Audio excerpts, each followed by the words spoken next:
Episode స్టార్టింగ్లోనే అయితే మనకి కొన్ని లైన్స్ చెప్తారు.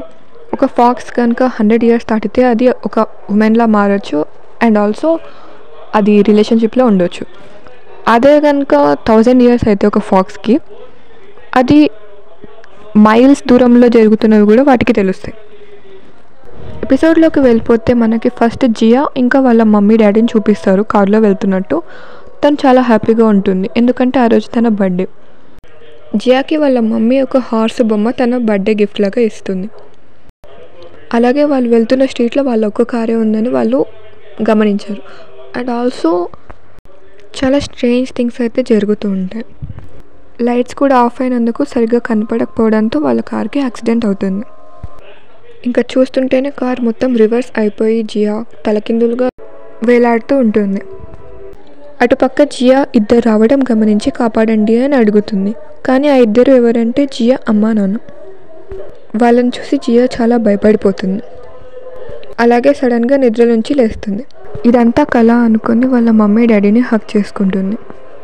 కానీ జియాకి వాళ్ళ అమ్మ ఇచ్చిన హార్స్ బొమ్మకి తల లేకపోవడం గమనిస్తుంది.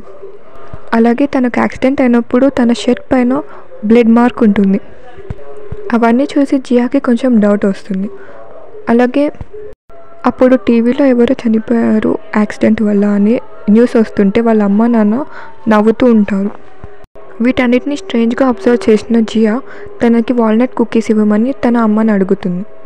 సరే అని వాళ్ళ మమ్మీ కిచెన్లోకి వెళ్ళి వాల్నట్ కుకీస్ కోసం సర్చ్ చేస్తుంది. అప్పుడు జియా ఒక సిజర్ తీసుకొని వాళ్ళ మమ్మీ వెనుకనే దాక్కుంటుంది. జియా వాళ్ళ మమ్మీ వాల్నట్ కుకీస్ అయిపోయాయి రేపు తీసుకొస్తా అని చెప్తుంది. అప్పుడు జియా ఉండి నాకు వాల్నట్ కుకీస్ అంటే ఎలర్జీ అని నీకు తెలీదా అని అంటుంది. దానికి వాళ్ళ మమ్మీ నేను మర్చిపోయా అని చెప్తుంది. జియా వాళ్ళ అమ్మ ఎప్పుడు మర్చిపోదు ఎందుకంటే తను ఒక డాక్టర్ అని చెప్పి తను సిజర్ తోటి వాళ్ళ మమ్మీని అటాక్ చేస్తుంది. దానికి వాళ్ళ మమ్మీలాగా ఉండే ఒక ఆమె వైలెంట్గా రియాక్ట్ అవుతుంది. జియా వాళ్ళ అమ్మ నాన్నని తప్పించుకొని అప్స్టైర్స్కి వెళ్తుంది తన రూమ్లోకి.